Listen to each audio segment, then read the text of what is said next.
Hello everyone, welcome to study with Gyan Prakash. तो friends, UP PCS और other state PCS के लिए जो आपके आसपास के राज्य हैं उसमें जो भी परीक्षाएं हो रही हों उनको देख लेना बहुत ही इंपॉर्टेंट होता है। तो इसी परिप्रेक्ष्य में हम लोग आज जो हाल ही में 17th यानी कि 17वीं बीपीएससी की परीक्षा हुई है, बिहार पीसीएस की परीक्षा 17th बीपीएससी, और आपको पता ही है कि ये जो परीक्षा हुई है ये हाल ही में 13 दिसंबर 2024 को संपन्न हुई है। तो यहाँ पर जो 150 प्रश्न पूछे गए थे सभी प्रश्नों को हम यहाँ पर हल करेंगे और बिल्कुल टू दी पॉइंट। आइए स्टार्ट करते हैं। पहला क्वेश्चन ये पूछा गया था कि डाल्टन के परमाणु सिद्धांत की सफलतापूर्वक व्याख्या। तो यहाँ पर देखो कई विकल्प दिए गए हैं। द्रव्यमान संरक्षण का नियम, स्थिर संगठन का नियम, रेडियोधर्मिता का नियम और बहु अनुपात का नियम। यहाँ पर एक बात तो पक्का है कि रेडियोधर्मिता का नियम यह संबंधित नहीं था इससे। अगर हम इसको एलिमिनेट करें तो यहाँ पर ऑप्शन ए में भी है, ऑप्शन बी में भी है, ऑप्शन डी में भी है। तो ये सारे ऑप्शन अपने आप हट जाते हैं। बचता है हमारा केवल विकल्प सी, जो कि यही हमारा आंसर है। अगला क्वेश्चन ये पूछा गया था कि निम्नलिखित में कौन सा एक टेक्नोपोलिस है। तो टेक्नोपोलिस ये ऑप्शन ए सिलिकॉन वैली। कौन सा अम्ल पेट में स्रावित होता है। तो कौन सा अम्ल होता है जो कि पेट में पाचन के लिए स्रावित होता है। तो ये आपका होता है HCl यानी कि हाइड्रोक्लोरिक अम्ल। विकल्प डी आपका यहाँ पर करेक्ट है। अगला क्वेश्चन ये पूछा गया था कि किस शासक ने हर्ष के समय असम पर शासन किया था। तो फ्रेंड्स, जैसा कि आप जानते हैं कि हर्ष का जो समय था वो 606 से लेकर 647 ईस्वी तक रहा और इस समय असम पर भास्कर बर्मन का शासक था, यानी कि विकल्प डी आपका करेक्ट होगा। भास्कर बर्मन जो था यह 600 से लेकर 650 ईस्वी तक शासन किया था असम पर। तो विकल्प डी आपका यहाँ पर करेक्ट होगा। इसके बाद समुद्र तल केबल आधारित चेन्नई अंडमान और निकोबार CANI परियोजना का उद्घाटन और राष्ट्र को समर्पण प्रधानमंत्री श्री नरेंद्र मोदी के द्वारा कब किया गया था।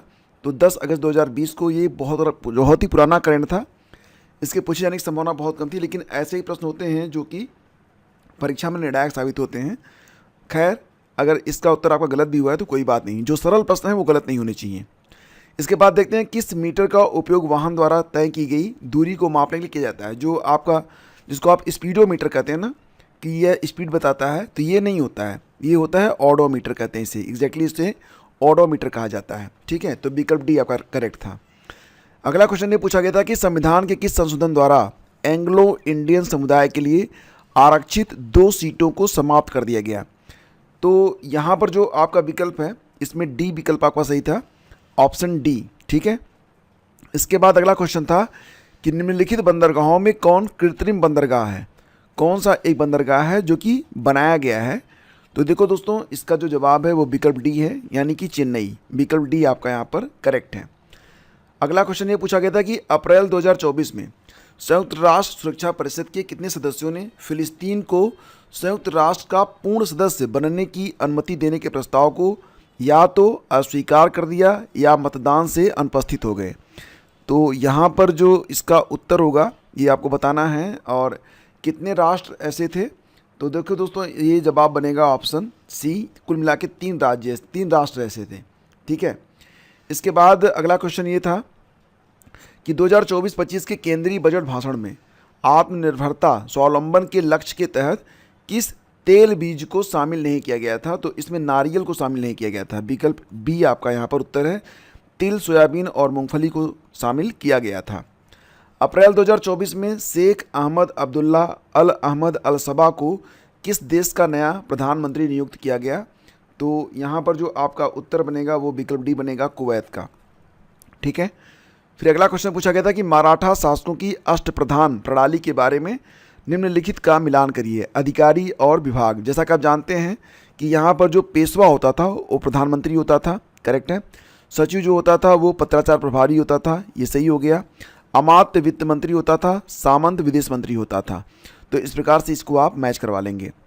और इसमें जो उत्तर था 13 का, उसमें विकल्प ए ही आपका करेक्ट था, विकल्प ए। इसके बाद सांख्यिकी और कार्यक्रम कार्यान्वयन मंत्रालय के औद्योगिक उत्पादन सूचकांक, यानी कि यहाँ पर बात हो रही है IIP के बारे में। आईआईपी के आंकड़ों के अनुसार वित्तीय वर्ष 2023 में किन सूचकांकों में महत्वपूर्ण वृद्धि देखी गई थी? तो इसका उत्तर होगा उपभोक्ता वस्तु और पूंजी वस्तु, यानी कि विकल्प बी आपका यहाँ पर करेक्ट है। इसके बाद क्वेश्चन नंबर 15 आपसे ये पूछा गया था कि ऊष्मा स्थानांतरण के लिए जिसमें किसी माध्यम की आवश्यकता नहीं पड़ती है, तो ये विकिरण होता है, रेडिएशन, विकल्प ए करेक्ट है। लावा के ठंडा होने और ठोस होने से किस प्रकार की चट्टान बन जाती है? तो इसका उत्तर था इग्नियस, विकल्प ए करेक्ट था। 18वीं लोकसभा के चुनाव के बाद मोदी सरकार में केंद्रीय कपड़ा मंत्री के रूप में किसे नियुक्त किया गया? तो ये बेगूसराय से गिरिराज सिंह को नियुक्त किया गया है और विकल्प ए आपका सही है 17 का। इसके बाद अगला क्वेश्चन ये पूछा गया था कि चीन, मंगोलिया और जापान में निम्नलिखित मानव प्रजातियों में कौन निवासरत है? चीन में, मंगोलिया में और जापान में मंगोलायड पाए जाते हैं, विकल्प सी करेक्ट है। चचनामा का फारसी में अनुवाद किसके द्वारा किया गया था? तो चचनामा का फारसी में अनुवाद मोहम्मद अली बिन अबू बकर कूफी के द्वारा किया गया था, इसका भी विकल्प सी करेक्ट है। अगला क्वेश्चन था कि कौन गैसों के द्रवीकरण के लिए उपयुक्त स्थिति का प्रतिनिधित्व करता है? मतलब कि जो गैसें होती हैं, अगर उनको लिक्विफिकेशन में बदलना, लिक्विडिफाइड करना हो, उनका लिक्विडिफिकेशन करना हो तो क्या कंडीशन रहेगी? तो तापमान कम करना पड़ेगा, दाब को बढ़ाना पड़ेगा, विकल्प ए आपका यहाँ पर सही होगा। इसके बाद है कि उस निर्वाचन क्षेत्र का नाम बताइए जहाँ से उड़ीसा के नए मुख्यमंत्री मोहन चरण मांझी हाल ही में राज्य विधानसभा चुनाव में चुने गए थे। तो इसका आंसर ऑप्शन बी है, क्योंझर, ऑप्शन बी करेक्ट है। किसानों द्वारा विपत्तियों का सामना करने को उजागर करने के लिए सहजानंद सरस्वती ने किस समाचार पत्र को प्रकाशित किया था? तो ये था लोक संग्रह, विकल्प ए आपका सही है। एक दिन में घड़ी की सुइयां कितनी बार मेल खाती हैं? ये रटा हुआ क्वेश्चन होना चाहिए था, ऑप्शन डी करेक्ट होगा, 22 बार। और ये प्रश्न अक्सर ना जैसे कि रेलवे में, पुलिस में और ग्रुप डी की परीक्षाओं में पूछ लिया जाता है। कौन सा लोहे का अयस्क है? तो लोहे का अयस्क लिमोनाइट होता है, विकल्प सी करेक्ट है। फराजी आंदोलन के संस्थापक हाजी सरितुल्लाह थे, विकल्प ए करेक्ट है। हमास के शीर्ष नेता इस्माइल हानिये की 31 जुलाई 2024 को कथित तौर पर इजरायली हवाई हमले में हत्या कर दी गई थी। तो पूछ रहे हैं कि कहाँ पर यह हत्या हुई थी? तो इसका जवाब है लेबनान में, विकल्प ए आपका करेक्ट है, 26 का ए सही है।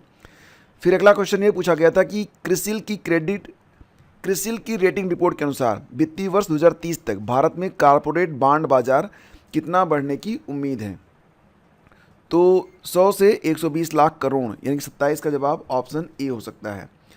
28वां देखते हैं। भारत की जो पर्वत श्रेणियां हैं जिसमें गारो पहाड़ियाँ, नंदा देवी, कामेत और केटू हैं, तो इनका पूर्व से पश्चिम सही क्रम क्या होगा? पूर्व से पश्चिम, ये ईस्ट हो गया, ये वेस्ट हो गया। अब यहाँ पर आपको बताना है कि पूर्व से पश्चिम, यानी कि इस दिशा में हमको चलना है, तो यहाँ पर इसका क्रम क्या होगा, ये आपसे पूछा जा रहा है। तो देखो यहाँ पर अगर आप देखेंगे गारो पहाड़ियाँ हो गई, नंदा देवी, कामेत, तो सबसे पहले तो आपकी गारो पहाड़ियाँ आ जाएंगी, सबसे पूर्व में गारो की पहाड़ियाँ हैं, विकल्प ए। तो यहाँ पर जो विकल्प दिया गया है उसमें डी वाला विकल्प में ही केवल एक सबसे पहले है, तो यही हमारा उत्तर बन जाएगा। 1 2 3 4 क्रम से देखते हैं, गारो, फिर नंदा देवी, फिर कामेत और फिर केटू। तो इसका जो सही क्रम है वो विकल्प डी है, ठीक है। इसके बाद देखते हैं सूची 1 और सूची 2 को सुमेलित करना था। वैशाली, भागलपुर, जमुई और मधेपुरा, ठीक है। तो इसको कैसे आप मैच कराएंगे? सीधे सीधे आप यहाँ पर समझ सकते हैं कि जो जमुई है, जमुई पर क्या मिलता है? तो जमुई पर मिलेगा आपको सोना, सबसे ज़्यादा सोने का भंडार यहीं मिलता है। सी का 2 केवल एक ही विकल्प में यहाँ पर दिया गया है, तो हमारा सी विकल्प यहाँ पर करेक्ट हो गया, ठीक है। जैसे कि वैशाली में पुष्प उत्पादन हो जाएगा, इसके बाद भागलपुर में रेशमी वस्त्र, जमुई में सोना और मधेपुरा में रेल डिब्बा कारखाना, ठीक है। इसके बाद लगभग 200 वर्षों तक तटस्थ रहने के बाद मार्च 2024 में कौन सा देश आधिकारिक तौर पर नाटो में शामिल हो गया है? तो नाटो में हाल ही में शामिल हुआ था स्वीडन, विकल्प ए करेक्ट है। उर्वरक के किस घटक का उपयोग शीघ्र विकास को प्रोत्साहित करने के लिए किया जाता है? उर्वरक का कौन सा घटक है? तो यहाँ पर देखेंगे फास्फोरस, इसका जवाब बनेगा विकल्प डी। अगला क्वेश्चन ये पूछा गया था कि मलिक काफूर को 1000 दिनारी के नाम से भी जाना जाता है। 1000 दिनार में खरीदा गया था, किसके द्वारा? अलाउद्दीन खिलजी ने खरीदा था, विकल्प ए आपका यहाँ पर सही है। बिहार राज्य जल विद्युत शक्ति निगम की स्थापना किस वर्ष की गई थी? तो इसका जो आंसर है फ्रेंड्स, ये था विकल्प बी, 1982 में बिहार राज्य जल विद्युत शक्ति निगम की स्थापना की गई थी। कब? 1982 में। New lamps for the old, ये किताब लिखी गई है अरविंदो घोष के द्वारा, तो इसका उत्तर ऑप्शन बी करेक्ट होगा। इसके बाद अगला क्वेश्चन था कि अंतर्राष्ट्रीय ओलंपिक दिवस 2024 जो हर वर्ष 23 जून को मनाया जाता है, तो 2024 की जो थीम है उसके बारे में आपसे पूछा गया था। तो देखो यहाँ पर जो थीम है थोड़ी सी मिक्सअप ये लोग यहाँ पर कर दिए हैं, ठीक है। तो चलो चलें भी हो सकता है, आइए आगे बढ़ें और जश्न मनाएं। तो जश्न मनाएं शब्द भी इसमें शामिल था, चलो चलें भी शामिल था। तो बी और डी, तो पता नहीं इन्होंने क्या कर दिया है, तो बी और डी में से कोई एक सही होगा, ठीक है। भारतीय राष्ट्रीय कांग्रेस के 1912 पटना अधिवेशन के अध्यक्ष कौन थे? तो भारतीय राष्ट्रीय कांग्रेस का जब 1912 में पटना में अधिवेशन हुआ था, तो उस समय जो अध्यक्ष थे वो कौन थे? RN मधुलकर थे। विकल्प डी आपका सही है। तो फ्रेंड्स देखते हैं क्वेश्चन नंबर 37 को। देखिए यहाँ पर एक सीक्वेंस दिया गया है, 14, 10, 6, 2 का 14वां पद आपको ज्ञात करना है। समांतर श्रेणी बनेगी आपकी। यहाँ पर आपका जो फार्मूला लगेगा TN = A + N - 1 = D। D क्या है? ये सार्वंतर है। तो इस प्रकार से आप इसको हल करेंगे तो इसका उत्तर आएगा विकल्प डी, ऑप्शन डी इसका करेक्ट आंसर बनेगा। अगला क्वेश्चन था आर्थिक सर्वेक्षण 2023-24 के अनुसार वित्तीय वर्ष 2024 में वर्तमान कीमतों पर कृषि, उद्योग और सेवा क्षेत्रों का कुल सकल मूल्य वर्धित यानी कि GVA में योगदान कितना था? तो देखो जो 38 है ना, इसका जो आंसर है बिल्कुल करेक्ट ऑप्शन विकल्प, इसका जो विकल्प है ए ही आपका करेक्ट होगा, ठीक है। हाल ही में उद्घाटन किया गया राष्ट्रीय डॉल्फिन अनुसंधान केंद्र बिहार के पटना में स्थित है, ये तो आप जानते ही हैं 39B। और सोडा अम्ल अग्निशामक का घटक कौन सा होता है? तो इसका उत्तर बनेगा विकल्प सी। इसमें तनु, सल्फ्यूरिक अम्ल और बाइकार्बोनेट विलयन होता है। विकल्प सी आपका करेक्ट होगा। फिर अगला क्वेश्चन है कि किस जीवाणु बीमारी को प्लीहा ज्वर कहा जाता है? ठीक है, प्लीहा ज्वर। तो 41 का यहाँ पर आंसर बनेगा एंथ्रेक्स, ऑप्शन बी आपका करेक्ट है। जीमैक्स 24 का आयोजन पूछ रहे हैं कि भारत जापान द्विपक्षीय समुद्री अभ्यास जिसको जीमैक्स कहते हैं, तो 2024 में इसका आयोजन आपको पता ही है कि इसका आयोजन जापान में ही किया गया था, तो इसका उत्तर बनेगा योकोसुका जापान। रामकृष्ण मिशन की स्थापना स्वामी विवेकानंद ने की थी 1897 में। विकल्प सी करेक्ट है आपका। अगला क्वेश्चन है आपका कि एक निश्चित कोड में कंप्यूटर को RFVUQNPC के रूप में लिखा जाता है, तो मेडिसिन को कैसे लिखा जाएगा? तो इसका उत्तर बनेगा विकल्प सी, ठीक है। कौन सी विकिरणें शरीर के दर्द से राहत पाने के लिए प्रयोग में लाई जाती हैं? तो इंफ्रारेड। विकल्प ए करेक्ट है। चेर राजवंश की राजधानी कौन सी थी? तो कुरुवर या करूर। अब ध्यान देना कि इसी को एक नाम और भी दिया गया है वंजी, वंजी भी इसी को कहा जाता था, तो विकल्प ए आपका यहाँ पर करेक्ट है। इसके बाद है अंग्रेजी नीतियों की आलोचक कृति गरीब हिंदुस्तान, जिसे बिहार में 1930 में अंग्रेजों ने प्रतिबंधित किया था, इसके लेखक कौन थे? तो अंग्रेजी नीतियों की आलोचक कृति थी जिसका नाम था गरीब हिंदुस्तान, तो बिहार में 1930 में अंग्रेजों ने इसे प्रतिबंधित कर दिया था। तो ये किसकी कृति थी? तो ये थी मोहम्मद वली हसन की। विकल्प बी आपका यहाँ पर करेक्ट है, ठीक है। 47 का बी सही है। इसके बाद देखेंगे बिहार के सकल घरेलू उत्पाद यानी कि GDP में कृषि का कितना योगदान है? तो दोस्तों इसका योगदान 26% का है। नासो के अनुसार 2017-18 से 2022-23 तक महिला श्रम बल भागीदारी दर में कितनी वृद्धि हुई है? तो ये वृद्धि हुई है 23.3% से 37% तक। विकल्प बी आपका यहाँ पर करेक्ट है। 1 जनवरी 2024 को किस देश ने ब्रिक्स की अध्यक्षता संभाली है? तो 1 जनवरी 2024 को ब्रिक्स की जो अध्यक्षता है रूस कर रहा है। विकल्प बी आपका करेक्ट है। फर्श टाइल्स बनाने के लिए उपयोग किया जाने वाला मेलामाइन, ये किसका एक उदाहरण है? तो ये है थर्मोसेटिंग प्लास्टिक। विकल्प डी करेक्ट है। इसके बाद देखते हैं अगला क्वेश्चन, भारत में गांव से नगर की ओर प्रवास का निम्नलिखित में से क्या कारण है? शहरों में अधिक श्रम की मांग, गांव शहर के बीच असंतुलित विकास, ग्रामीण क्षेत्रों में कम रोजगार। सभी कारण यहाँ पर आपके सही होंगे। रिजर्व बैंक RBI के अनुसार वित्तीय वर्ष 2025 के लिए हेडलाइन मुद्रास्फीति का अनुमान क्या है? तो हेडलाइन मुद्रास्फीति के बारे में बात यहाँ पर हो रही है। इसका जवाब बनेगा विकल्प डी में 4.5%। बिहार में भारतीय राष्ट्रीय कांग्रेस के 100 वर्ष किसके द्वारा संपादित हैं? तो बिहार में भारतीय राष्ट्रीय कांग्रेस के 100 वर्ष, ये किताब जो है किसके द्वारा संपादित की गई है? तो फ्रेंड्स इसका आंसर बनेगा विकल्प बी, P.N. ओझा के द्वारा। विकल्प बी आपका करेक्ट है। अगला क्वेश्चन था कि किन जीवों में बीजाणु निर्माण द्वारा प्रजनन होता है? तो बीजाणु निर्माण द्वारा जो प्रजनन होता है वो एक कवक में होता है। विकल्प ए करेक्ट है। अंग्रेजों ने राजधानी को दिल्ली कब स्थानांतरित किया था? तो आपको पता ही है 1911 में ये घोषणा हुई थी और यहाँ पर उसको ट्रांसफ़र किया गया था कब? 1912 में। तो उत्तर विकल्प डी भी हो सकता है, ऑप्शन डी। जोजिला सुरंग किन स्थानों को जोड़ेगा? तो याद रखना ये बहुत इंपॉर्टेंट है और इसका जवाब बनेगा श्रीनगर और लेह को जोड़ती है जोजिला सुरंग। जोजिला सुरंग जो है श्रीनगर और लेह को कनेक्ट करती है। आप कथा है आई हैव द स्टेट्स, एक कुट्टी क्रिकेट स्टोरी, यह आर आश्विन और एस मोंगा ने मिलकर लिखी है। विकल्प डी करेक्ट है। फरवरी 2024 में WTO का 13वां मंत्री स्तरीय सम्मेलन ये कहाँ पर आयोजित किया गया था? तो ये जो 13वां मंत्री स्तरीय सम्मेलन था ये अबू धाबी में हुआ था।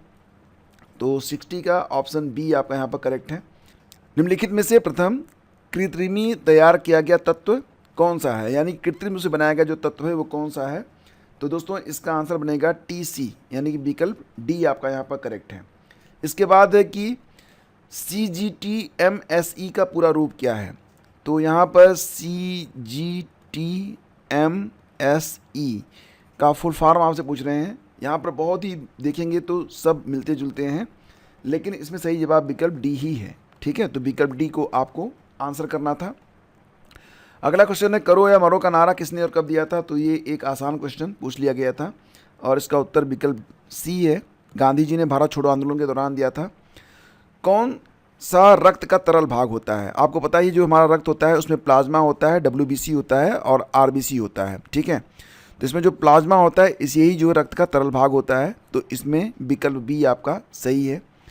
आजीवक संप्रदाय के बारे में आपको पता ही है कि जो आजीवक संप्रदाय था इसके मक्खली गोसाल के द्वारा इसे शुरू किया गया था।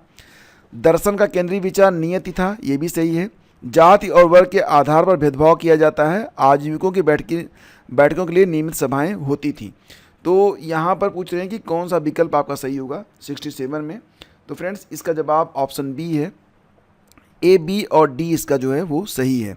ये C वाला सही नहीं है, बाकी सब इसमें सही है। इसके बाद अगला क्वेश्चन था कि ब्राज़ील के मिनास गेरेस प्रांत में कौन सा खनिज मिलता है? जो ब्राज़ील का मिनास गेरेस प्रांत है वहाँ पर कौन सा खनिज आपको मिलेगा? तो मिलेगा आपको लौह अयस्क। ब्राज़ील का नाम आए तो लौह अयस्क पे ही टिक करना। और बिहार में प्रकाशित पहला हिंदी दैनिक समाचार पत्र कौन सा था? तो प्रायः पूछा जाता है और इसका उत्तर है सर्वहितैषी। ठीक है, विकल्प सी सही है।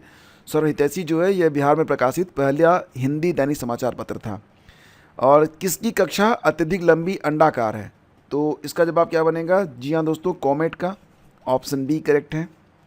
नेक्स्ट क्वेश्चन था कि यदि 1 फरवरी 1996 को बुधवार है तो 3 मार्च 1996 को कौन सा दिन होगा? तो देखो ये भी एक ट्रिकी क्वेश्चन है और इसका जवाब जो है ऑप्शन सी है, शनिवार। और आपको बता दें तो ये प्रश्न भी JEE सिविल 2018 में पूछा गया प्रश्न था। इसको आप सर्च करेंगे यूट्यूब पर तो आपको मिल जाएगा। उस स्थान का नाम बताएं जहां डोनाल्ड ट्रंप द्वारा एक चुनावी रैली में बोल रहे थे जब एक कथित शूटर थॉमस मैथ्यू क्रुक्स ने उन्हें गोली मारकर घायल कर दिया था। तो यहाँ पर ना जो आपका उत्तर है बिल्कुल रटा हुआ होना चाहिए, पेंसिल्वेनिया। विकल्प ए आपका यहाँ पर करेक्ट है। इसके बाद 2023 में मोबाइल फ़ोन के निर्माण में भारत दूसरी स्थिति पर पहुँच चुका है। विकल्प बी करेक्ट है। कौन सीन नदी के किनारे स्थित है? निम्नलिखित शहरों में कौन शहर ऐसा है जो कि सीन नदी के किनारे स्थित है? तो ये है आपका पेरिस। पेरिस जो है ये सीन नदी के किनारे स्थित है। RBI के अनुसार एक स्मॉल फाइनेंस बैंक यानी कि SFB के यूनिवर्सल बैंक में परिवर्तन के लिए पात्रता मानदंडों में एक क्या है? तो इसका उत्तर बनेगा विकल्प डी, न्यूनतम शुद्ध संपत्ति रुपए 1000 करोड़ होनी चाहिए। तो 75 का डी यहाँ पर करेक्ट है।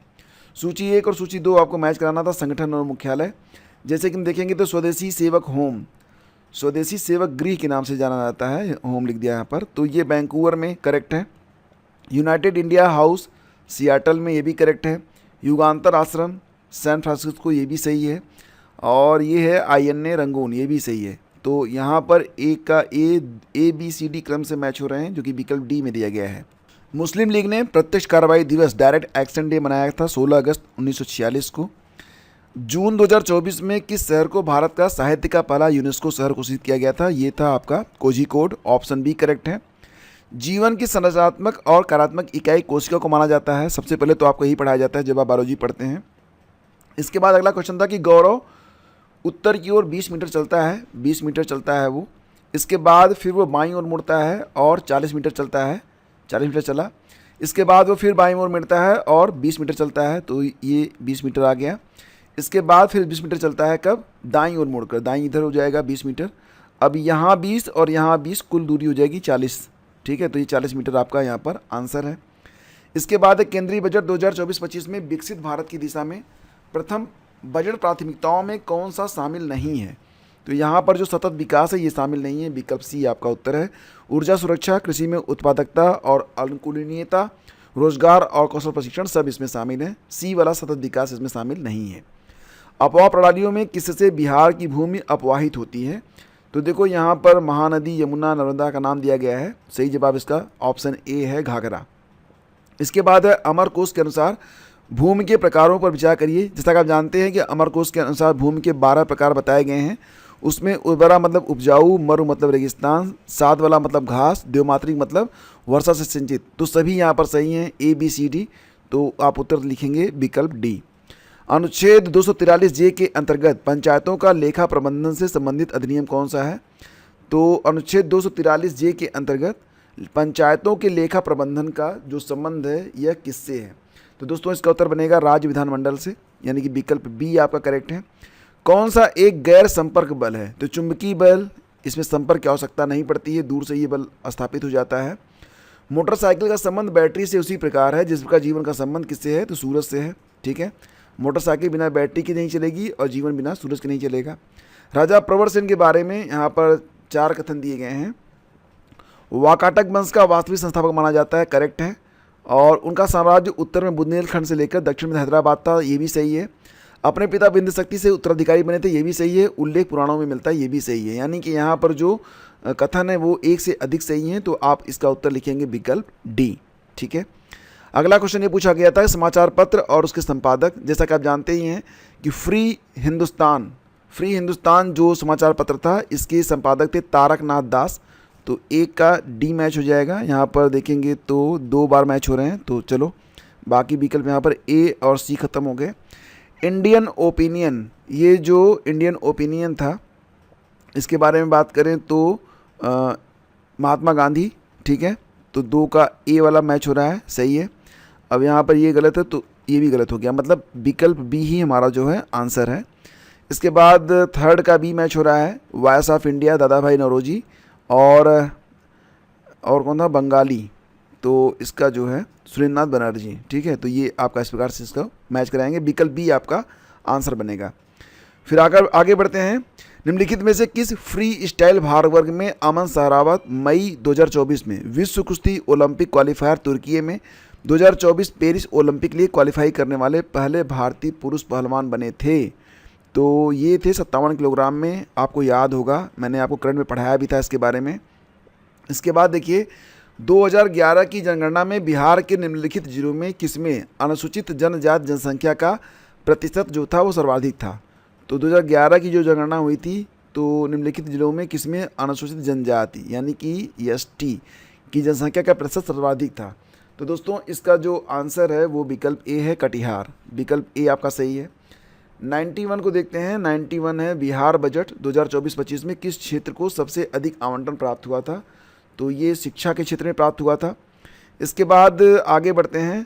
निम्नलिखित में कौन से महत्वपूर्ण कोरंडम और क्रायोलाइट धातु के अयस्क हैं? तो क्या पूछ रहे हैं कि कोरंडम और क्रायोलाइट धातु के अयस्क। ठीक है, तो इसका जवाब बनेगा एल्यूमिनियम। विकल्प ए करेक्ट है। मार्च 2024 में किए गए बदलावों के बाद वरिष्ठ नागरिकों के लिए डाक मतपत्र द्वारा मतदान करने की पात्रता आयु क्या है? ये है 85 ईयर। पहले से कम किया गया था, बाद में से बढ़ाकर 85 ईयर कर दिया गया है। और फिर अगला क्वेश्चन है कि भारत के निम्नलिखित राज्यों में से किसमें कोयले का प्रमुख भंडार पाया जाता है? तो राज्यों में किसमें कोयले का प्रमुख भंडार पाया जाता है? तो ये आपको पता ही है कि झारखंड में भी है, छत्तीसगढ़ में भी है, उड़ीसा में भी है। विकल्प डी आपका यहाँ पर करेक्ट है। अगला क्वेश्चन था 42वें संविधान संशोधन के द्वारा कौन से 2 शब्द प्रस्तावना में जोड़े गए थे? तो ये धर्मनिरपेक्ष और समाजवादी, यहाँ पर जो 2 विकल्प हैं ये सही आपके दिए गए हैं, तो विकल्प डी आपका यहाँ पर करेक्ट है। किस लोकसभा सीट में भारत के विशेष रूप से कमजोर जनजाति समूहों यानी कि पीवीटीजी के बारे में बात हो रही है यहाँ पर, सोम्पेन जनजाति ने पहली बार अप्रैल 2024 में मतदान के अपने लोकतांत्रिक अधिकारों का प्रयोग किया? तो सोम्पेन जनजाति, ये जो जनजाति है यह अंडमान निकोबार में पाई जाती है। विकल्प डी आपका यहाँ पर करेक्ट है। 2011-12 को आधार वर्ष मानते हुए वित्तीय वर्ष 2022-23 के लिए वर्तमान कीमतों पर बिहार का प्रति व्यक्ति शुद्ध राज्य घरेलू उत्पाद कितना था?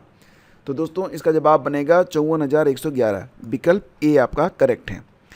अगला क्वेश्चन था कि बिहार में विष्णु पद योजना के अंतर्गत पर्यटन को बढ़ावा देने के लिए 2024 के केंद्रीय बजट में किस केंद्र को प्रस्तावित किया गया है? तो 99 का जो आंसर था ये गया था। विकल्प डी करेक्ट था। इसके बाद है देखो यहाँ पर राजनीतिक संगठन और उसके संस्थापक, जैसे कि खाकसार के संस्थापक इनायतुल्लाह मशरिकी को माना जाता है। सोशलिस्ट पार्टी की स्थापना जो है जयप्रकाश नारायण ने की थी। इंडिपेंडेंट लेबर पार्टी की स्थापना बी.आर. अम्बेडकर ने की थी। फॉरवर्ड ब्लॉक की स्थापना सुभाष चंद्र बोस ने की थी। ठीक है, तो ये आपका यहाँ पर मैच हो गया, इसको आप मैच करा लीजिए। इसके बाद क्वेश्चन नंबर 101 है कि जुलाई 2024 में भारत के सर्वोच्च न्यायालय के न्यायाधीश के रूप में नियुक्ति से पहले न्यायमूर्ति एन कोटेश्वर सिंह किस उच्च न्यायालय के मुख्य न्यायाधीश थे? तो इस लेवल का क्वेश्चन भी यहाँ पर कभी कभी पूछा जाता है। सही जवाब इसका विकल्प डी होगा, गुवाहाटी उच्च न्यायालय। विकल्प डी। सिख तीर्थ स्थल तख्त श्री हरिमंदिर जी पटना साहिब, जिसे दूसरा सबसे पवित्र तख्त माना जाता है। तो भाई साहब क्वेश्चन में ही आंसर है। ठीक है, तो इसके बाद आगे बढ़ते हैं। बिहुला महोत्सव विशेष रूप से प्रत्येक वर्ष अगस्त के महीने में बिहार के निम्नलिखित में से किस जिले में मनाया जाता है? तो बिहुला महोत्सव किस जिले में मनाया जाता है? ये मनाया जाता है भागलपुर में। ठीक है, कौन सा दिए गए तार का प्रतिरोध है? तो यहाँ पर R = V/I, तो ये ऑप्शन सी करेक्ट हो जाएगा। इसके बाद 5वां क्वेश्चन था कि संविधान का कौन सा अनुच्छेद किसी सांसद के लाभकारी पद पर रोक लगाता है? तो सारे में 102 दिए गए हैं, थोड़ा कन्फ्यूजिंग था। एग्जैक्टली ये अनुच्छेद 102(1)(a) है, तो विकल्प डी आपका यहाँ पर करेक्ट है। इसके बाद है किस महान शासक ने प्राचीन बिहार में हर्यक वंश की स्थापना की थी? तो हर्यक वंश के संस्थापक बिंबिसार थे। विकल्प ए आपका यहाँ पर सही है। और आपको पता ही है कि अगर हम मगध के बारे में बात करें तो सबसे पहले हर्यक वंश आता है, फिर शिशुनाग वंश, फिर नंद वंश और अंत में मौर्य वंश। ठीक है, रुचिरा काम्बोज जो संयुक्त राष्ट्र में भारतीय राजदूत बनने वाली पहली महिला थी, जो हाल ही में सेवानिवृत्त हुई हैं, के बारे में कौन सा सत्य है? तो 107 का यहाँ पर उन्होंने यूनेस्को पेरिस में भारत के अस्थायी प्रतिनिधि का पदभार संभाला था, तो ये विकल्प सी आपका करेक्ट है। कौन सी ऊष्माक्षेपी प्रक्रियाएं हैं? तो इसमें आप देखेंगे तो सल्फ्यूरिक अम्ल का तनुकरण और बिना बुझे चूने के साथ पानी की प्रक्रिया, तो 2 और 3 यानी कि विकल्प बी हमारा यहाँ पर आंसर होगा। संसद में कटौती प्रस्ताव का क्या उद्देश्य होता है? संसद में जो कटौती प्रस्ताव होता है इसका उद्देश्य क्या होता है? तो सरकार के बजट प्रस्तावों के खर्चों में कटौती का प्रस्ताव प्रस्तुत करना। विकल्प ए आपका यहाँ पर करेक्ट है। बिहार विधानसभा में राज्य बजट 2024-25 किसने पेश किया था? बिहार विधानसभा में राज्य बजट 2024-25 को किसने पेश किया था? तो ये सम्राट चौधरी। विकल्प डी आपका करेक्ट होगा। इसके बाद है कि ब्रिटिश शासन के दौरान नया प्रांत बिहार कब अस्तित्व में आया था? तो ये आया था मार्च 1912 में। विकल्प सी आपका सही है। अगला क्वेश्चन पूछा गया था कि भारतीय मुद्रा पर 1913 में नियुक्त रॉयल कमीशन का अध्यक्ष कौन बनाया गया था? ठीक है, तो ये बनाया गया था sir Austen Chamberlain. Option C correct है। कौन सी वैल्यू सोलर स्थिरांक का मान होगा? तो यहाँ पर जो विकल्प बी है करेक्ट है, 1.4 किलोवाट पर मीटर स्क्वायर। ठीक है, इसके बाद है कौन भारत सरकार अधिनियम 1935 की विशेषताओं में एक नहीं है? ठीक है, तो भारत सरकार अधिनियम 1935 की एक विशेषताओं में कौन सा नहीं है? तो 114 का जवाब यहाँ बनेगा गवर्नर जनरल की कार्यकारिणी परिषद का पुनर्गठन। ऑप्शन ए करेक्ट है। नेक्स्ट क्वेश्चन है आपका कि लोकसभा में आंग्ल भारतीय समुदाय के प्रतिनिधित्व की क्या स्थिति है? लोकसभा में जो आंग्ल भारतीय समुदाय है, तो आपको पता ही है कि ये क्वेश्चन पहले हम लोग कर चुके हैं। 104वें संवैधानिक संशोधन द्वारा उनका मनोनीत करना समाप्त कर दिया गया है, तो विकल्प ए आपका यहाँ पर करेक्ट है। ये क्वेश्चन नंबर 115 था। 116 देखिए, 2015 की बिहार सरकार की अधिसूचना में किस समुदाय को एससी के रूप में वर्गीकृत किया गया था, जिसे जुलाई 2024 में सुप्रीम कोर्ट ने यह कहते हुए रद्द कर दिया कि राज्य संविधान के अनुच्छेद 341 के तहत प्रकाशित एससी सूची में बदलाव नहीं कर सकते। यानी कि राज्य जो हैं वो अनुच्छेद 341 के तहत जो प्रकाशित एससी की सूची है उसमें राज्य बदलाव नहीं कर सकते हैं। तो इसमें जो जाति थी वो थी तांती ततवा। विकल्प बी आपका यहाँ पर करेक्ट है। अगला क्वेश्चन था कि फ्रेंच ओपन टेनिस टूर्नामेंट 2024 में पुरुष एकल का खिताब जीता था कार्लोस अल्काराज ने। और कभी कभी ये भी पूछ लिया जाता है कि कार्लोस अल्काराज ये किस देश से हैं, तो फटाफट कमेंट करके बताओ। फिलहाल एग्ज़ाम आपको देना है तो इतनी तैयारी आपकी होनी चाहिए। फिर आगे बढ़ते हैं, किसने प्रथम भारतीय पर्वतारोही होने का गौरव प्राप्त किया जिसने एक सीजन में सफलतापूर्वक माउंट एवरेस्ट और माउंट ल्हात्से पर 2 बार चढ़ाई की है? ठीक है, तो इसका आंसर होगा विकल्प ए सत्यदीप गुप्ता। भारत की जनगणना 2011 के अनुसार बिहार में लिंग अनुपात क्या है?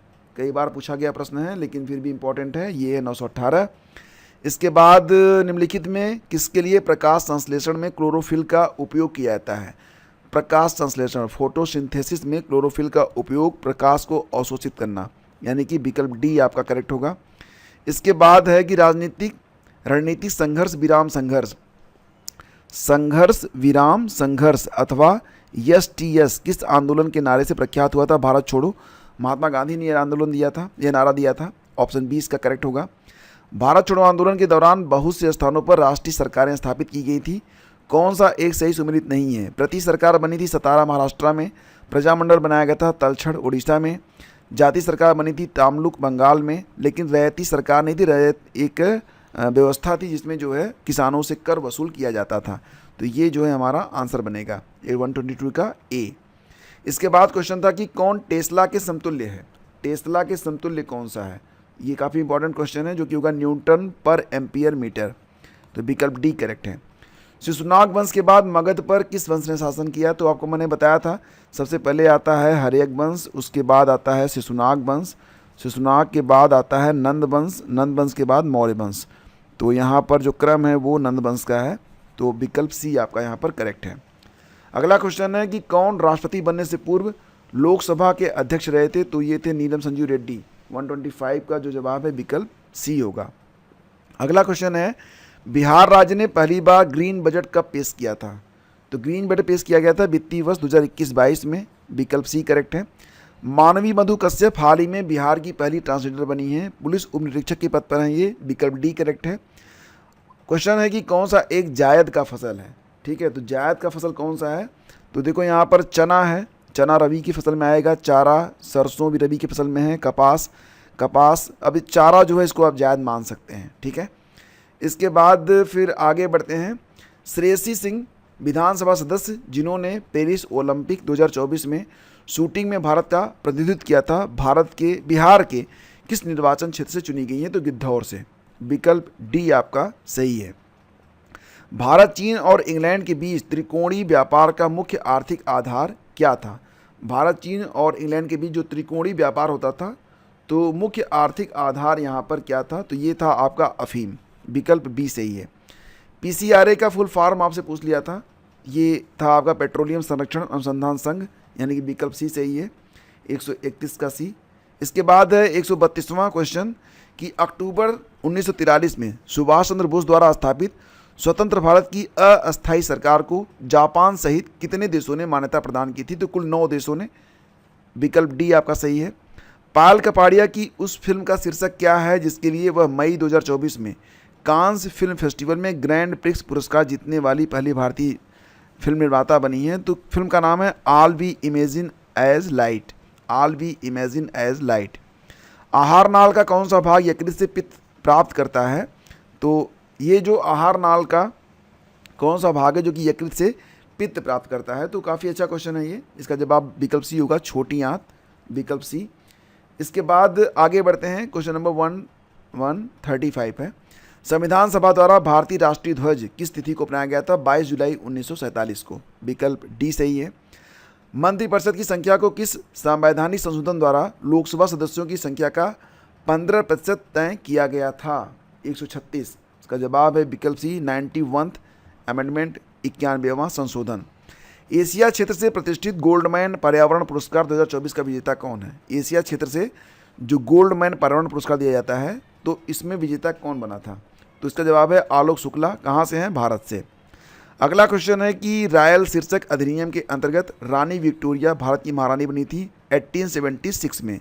और जब 1876 में रायल शीर्षक अधिनियम के अंतर्गत, रायल शीर्षक अधिनियम इसको रॉयल टाइटल एक्ट कहेंगे, और उस समय जो भारत के वायसराय थे कौन थे? कई बार एग्जाम में ये पूछा गया है, तो ध्यान देना कि लॉर्ड लिटन थे। ठीक है, लॉर्ड लिटन का समय होता है 1876 से लेकर कब तक? 1880 तक। ठीक है, कौन सा जोड़ा विस्थापन प्रतिक्रिया देगा? तो 139 यहाँ पर है, और इसका जवाब बनेगा सिल्वर नाइट्रेट, विलेन और कॉपर धातु। विकल्प ए करेक्ट है। किसके साथ एंडीज जो एंडीज पर्वतमाला है उसके बारे में बात हो रही है, तो ये दक्षिण अमेरिका का पश्चिमी तट है। विकल्प डी करेक्ट होगा। कितने समय में राज्यपाल किसी साधारण बिल को संबंधित राज्य विधानमंडल को पुनर्विचार हेतु लौटा सकता है? तो राज्यपाल किसी साधारण बिल को संबंधित राज्य विधानमंडल को पुनर्विचार के लिए लौटा सकता है, इसकी कोई समय सीमा नहीं है। तो ऑप्शन सी आपका यहाँ पर करेक्ट है। अगला क्वेश्चन है कि यूपी की युवा महिला आरती का वर्तमान पेशा क्या है, जिसे अमल क्लूनी महिला सशक्तिकरण पुरस्कार से किंग चार्ल्स तृतीय द्वारा मई 2024 में सम्मानित किया गया था? तो आरती जी जो हैं ये उत्तर प्रदेश की हैं, ई रिक्शा चालक हैं। सूक्ष्म जीवों द्वारा कार्बनिक पदार्थों को तोड़ने की प्रक्रिया अपघटन कहलाती है, ये आप जानते ही हैं। अगला है कि कौन सा पूंजीवादी बॉम्बे प्लान का वास्तुकार नहीं था? तो बॉम्बे प्लान का वास्तुकार कौन सा पूंजीवादी नहीं था? ये था आपका धीरू भाई अंबानी, बाकी सब इसमें शामिल होंगे। इसके बाद अगला क्वेश्चन है कि जून 2024 में चंद्रमा के अंधेरे हिस्से से मिट्टी लाने वाला, ये सारे काम कौन करता है भाई साहब? चीन करता है। गंगा और गंडक नदियों के संगम पर आयोजित 1 महीने तक चलने वाले पशु मेले का नाम क्या होता है? तो ये जो पशु मेला होता है इसे सोनपुर मेले के नाम से जाना जाता है। संविधान की 10वीं अनुसूची से संबंध, ध्यान से पढ़ना है इसको, संविधान की जो 10वीं अनुसूची है उससे संबंध विषय को छोड़कर अन्य किस आधार पर राज्य विधानसभा से अयोग्यता का निर्णय कौन करता है? तो इसका जवाब बनेगा राज्यपाल। ठीक है, इसके बाद उत्तर है कि क्वेश्चन है कि कौन सा वायु प्रदूषण का प्रमुख कारण है? वायु प्रदूषण का प्रमुख कारण प्लास्टिक का निपटान, जीवाश्म ईंधन का जलाना, वनों की कटाई, कीटनाशकों। तो जीवाश्म को जलाना ये सबसे प्रमुख कारण माना जाता है। 148 का बी हो गया। मुंगेर पहाड़ी निम्नलिखित भौतिक प्रदेशों में किसका एक भाग है? तो दोस्तों ये दक्षिण का पहाड़ी भाग माना जाता है। विकल्प ए करेक्ट है। और अंतिम क्वेश्चन है कि परमाणु की संरचना के लिए एक मॉडल प्रस्तावित करने वाले पहले व्यक्ति कौन थे? तो दोस्तों इसका आंसर विकल्प डी है, जे थॉमसन। तो फिलहाल अगर ये क्वेश्चन पेपर आपको चाहिए तो आप हमारा जो टेलीग्राम चैनल है, आसानी से चैनल का नाम देख के आप इसे सर्च कर सकते हैं, स्टडी विथ ज्ञान प्रकाश। तो वहाँ पर जाकर आपको ये PDF मिल जाएगी। एक बार इसे ज़रूर लगा लीजिएगा एग्ज़ाम से पहले, और पहली बार हैं इस चैनल पर तो इसे सब्सक्राइब कर लीजिएगा। और आपसे एक अनुरोध करूँगा कि वीडियो को लाइक शेयर कर लीजिएगा। धन्यवाद।